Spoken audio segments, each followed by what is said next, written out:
ఏదైతే సుదీర్ఘంగా 14 సంవత్సరాల నుంచి కోర్టులో ఉండబట్టి అక్కడ సర్పంచ్ ఎలక్షన్స్ ఆగిపోవడంతో ఏదైతే మొన్న ఎన్నికల కమిషన్ నోటిఫికేషన్ ఇవ్వడం, ఆ సర్పంచ్ ఎలక్షన్స్లో ఎవరు కూడా నామినేషన్ వేయకుండా అనేక మందిని ఇబ్బందులు పెట్టే పరిస్థితి అక్కడ ప్రజలందరూ కూడా గమనిస్తున్నారు.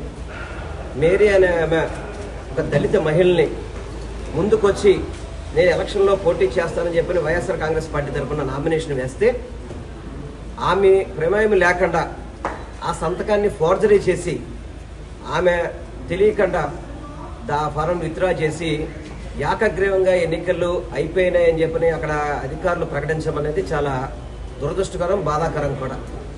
ఈ రాష్ట్రంలో ఎన్నికలు ఎలా జరుగుతున్నాయనేది మనందరం కూడా చూస్తున్నాం.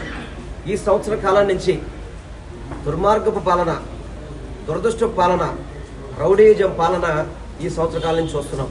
నిన్న కడపలో అయితే సాక్షాత్ ఒక బీసీ ఎమ్మెల్సీని చంపేసే విధంగా కార్ల మీద దాడులు చేసి గూండాయిజాలు చేసి చాలా ఇబ్బంది పెట్టే పరిస్థితిలో మన ఎమ్మెల్సీ రమేష్ యాదవ్ గారు కానీ, ఈరోజు మన మేరీ గారు ఒక దళిత మహిళ ముందుకొచ్చి పోటీ చేస్తుంటే ఆమెకు తెలియకుండా ఫోర్జరీ చేసి సంతకం కూడా ఫోర్జరీ చేసేసి ఆమె కూడా లేకుండా ఆమె కానీ ఎవరైతే ప్రపోజల్ పెట్టారో వాళ్ళు కానీ ఎవరు కూడా ప్రొసీజర్ పాటించకుండా రిటర్నింగ్ అధికారి ఎవరైతే ఉన్నారో వారు ఏకగ్రీవంగా ఏకపక్షంగా తీసుకున్న నిర్ణయాన్ని మేము పూర్తిగా ఖండిస్తూ ఈరోజు ఎన్నికల కమిషన్ కూడా కలవడం జరిగింది.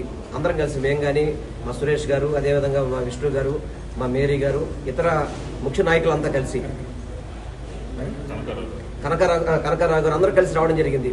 సాక్ష్యాధారాలతో కొండేపులో సర్పంచ్ ఎలక్షన్స్ ఏ విధంగా దుర్మార్గంగా జరగబడ్డాయి అనేది ప్రతిదీ సాక్ష్యాధారాలతో చూపెట్టి మేరీనే ఆమె సాక్షాత్తు ఇవాళ ఎన్నికల కమిషన్ కోరుకుందామా, నా సంతకం కాదు అది, నేను సంతకం పెట్టలేదు, కానీ నన్ను ఎలక్షన్ పోటీ నుంచి విత్డ్రా చేసేసారు, అడిగితే నువ్వు సంతకం పెట్టావని చెప్పని అధికారులు చెప్తున్నారమ్మా అని చెప్పని సాక్ష్యాలతో ఆమె మొరపెట్టుకోవడం కూడా జరిగింది.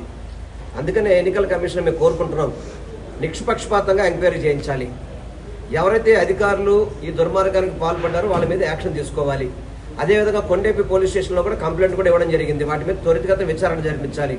ఎవరైతే దోషులు ఉన్నారో వాళ్ళని కఠినంగా శిక్షించాలి. ఈరోజు మహిళలు బయటకు వచ్చి ఎన్నికల్లో పోటీ చేయాలి, రాజకీయాల్లో రావాలని చెప్పి మనందరం కూడా ఎన్నికల ప్రసంగంలో అయితే మాత్రం తెగ చెబుతాం. మరి అదే ఒక మహిళ ఇవాళ నామినేషన్ వేస్తే ఆ నామినేషన్ని ఆమె తెలియకుండా విత్డ్రా చేశారంటే